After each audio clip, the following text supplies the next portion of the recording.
Boa tarde. Boa tarde, senhor ministro. Antes de mais nada, eu quero deixar registrado aqui que é impossível extrair a verdade dos ministros do Lula que vêm até essa casa, porque as nossas instituições elas estão viciadas. Já não há mais espírito público para se defender Estado, só defesa de governo.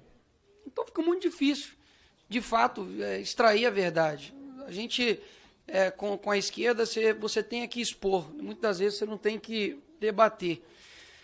Antes de mais nada, deixar uma posição de que, não somente minha, mas acredito que de muita gente, que foi vergonhosa, desrespeitosa, quando o Itamaraty, sob sua gestão, ministro, se referiu ao assassinato de Hanani Glazer, que é um brasileiro, como falecimento de cidadão brasileiro em Israel.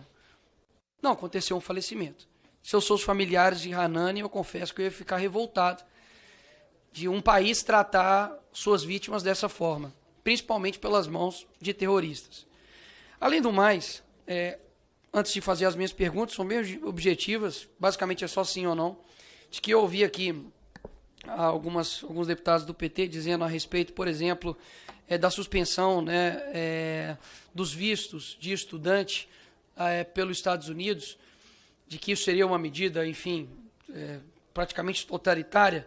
Mas, na verdade, o que eles estão fazendo é só uma suspensão para poder analisar a rede social dos estudantes que querem aplicar o visto nos Estados Unidos. Ou seja, o cara aqui, na sua rede social, um comunistinha de meia tigela, fica falando mal dos Estados Unidos, do Trump, como, por exemplo, o deputado aqui, Janones, que quase praticamente que negou o atentado que aconteceu com o Trump e daqui a pouco está querendo estudar nos Estados Unidos. Não. Sua rede social vai ser avaliada. Talvez você não tenha visto para poder estudar nos Estados Unidos.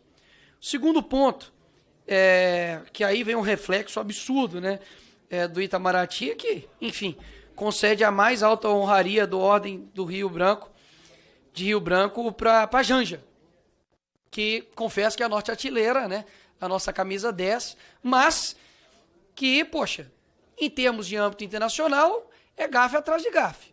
Primeiro, eu não entendo, e queria entender a solicitação que o Itamaraty fez para 200 milhões para pagar despesas do Lula em Nova York. Sim, é inacreditável. Se eu parar para poder ver os problemas estruturais do nosso Brasil, são 100 milhões, deputado Felipe Barros, de pessoas que não têm saneamento básico no nosso país. Aí você destina 200 milhões para pagar a despesa do Lula em Nova York? Que isso, velho? A Janja realmente é bem cara. Que chega e xinga o Elon Musk, o homem mais rico do mundo, e não somente por ser rico, mas pela sua capacidade extraordinária, que praticamente ninguém fez. O cara literalmente fez o foguete da ré e manda ele para aquele lugar. Enfim, essa é a pessoa que, ao lado do Xi Jinping, pede para poder regular as redes aqui no Brasil. E aí eu começo as minhas perguntas. A PGR deveria também abrir um inquérito contra a Janja por ataque à soberania nacional, por quebrar o protocolo e fazer esse pedido ao presidente da China para poder regular o conteúdo do TikTok no Brasil? O ministro Barroso deve ser investigado por abolição do Estado Democrático de Direito por solicitar ajuda aos Estados Unidos nas eleições aqui de 2022.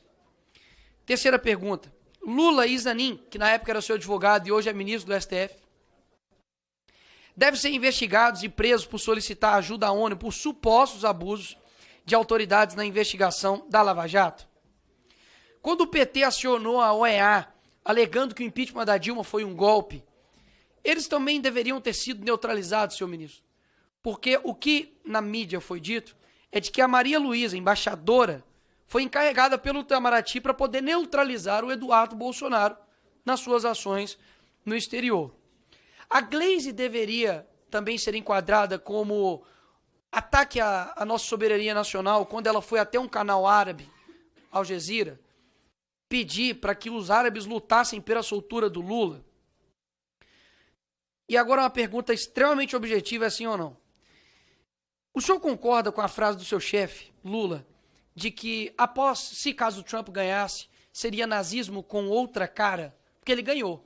Então quer dizer que agora o Lula, ele considera o Trump como um nazista com outra cara, um nazismo com outra cara? Um outro ponto interessante aqui, que a gente esquece de onde, enfim, veio o PT, de onde veio essa galera, e o que eles já fizeram em nível internacional com o Brasil. Em 96, Raul Reis participou do Foro de São Paulo. Sabe quem era Raul Reis? Ele era líder das Farc, Forças Armadas Revolucionárias Colombianas, que é responsável pelo maior narcotráfico da América Latina, né, juntamente aí com o PCC, enfim.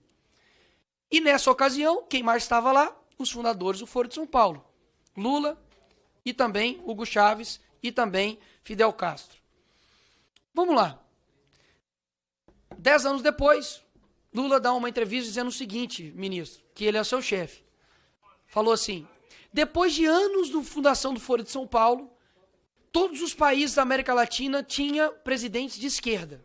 Ou seja, o Foro de São Paulo, que é uma organização extraterritorial do nosso país, fora, interferiu claramente nas eleições do nosso país. Até mesmo porque, depois disso, todos os nossos presidentes, a não ser Jair Bolsonaro, foram presidentes de esquerda. Ou seja, é inacreditável como isso simplesmente esquece e foge das nossas mentes. E eu me recordo que durante a faculdade, inclusive, falava sobre o Foro de São Paulo, denunciávamos isso e éramos tratados como loucos. Se os senhores tiverem um mínimo de curiosidade, não é simplesmente um encontro de amigos que vão lá e falam sobre política externa. Não, há atas, há metas, e as metas são cumpridas. Ou seja, de fato, é inacreditável como o atual governo ignora não somente o seu passado, mas também tem ignorado o presente e tem deixado os interesses dos brasileiros de lado.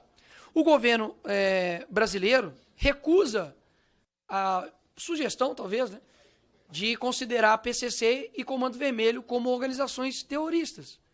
Ou seja, se o Hamas, Al-Qaeda ou outros, enfim, terroristas de fato, muitas das vezes há um receio em chamar os de terroristas pelo atual governo. Mas outras pessoas, como pessoas que invadiram aqui, enfim, no dia 8, são consideradas terroristas, para mim há uma falsa virtude nisso. Porque, poxa, eu não consegui condenar o Hamas, mas eu consegui prontamente falar que uma pessoa que adentrou aqui os prédios públicos é um terrorista, para mim isso de fato é uma indignação completamente seletiva, principalmente com os seus, né, com o povo brasileiro. Então, quero deixar, enfim, tudo isso aqui registrado, que me lamenta muito assim, o caminho que a gente toma, porque, afinal de contas, são instituições que deveriam prezar pelo bem público, pelo bem dos brasileiros, e o que eu menos escuto aqui nessa casa é Brasil. É o que eu menos escuto. Há uma defesa de governo, há uma defesa do presidente, há uma defesa até da Janja, inacreditável, há uma defesa, enfim, a tudo.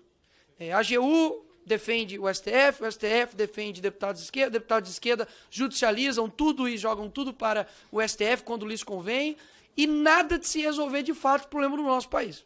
Porque me parece que sempre, pastor Marco Feliciano, quando o ministro vem aqui nessa casa, tá tudo bem, pô. Parece que eu vivo na Suíça, sargento Paulo. Se pegar todas as falas dos ministros do Lula aqui nessa casa, parece que nós estamos na Dinamarca.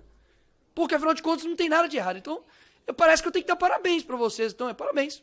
Tá tudo bem, não tem nada que ser resolvido. O Brasil está caminhando, a economia está ótima, nossa cultura está bem, violência está excelente, a nossa imagem no exterior também está excelente. Meus parabéns pelo grande trabalho que vocês estão fazendo. Espero que vocês nunca mais voltem ao governo desse país. Obrigado, presidente.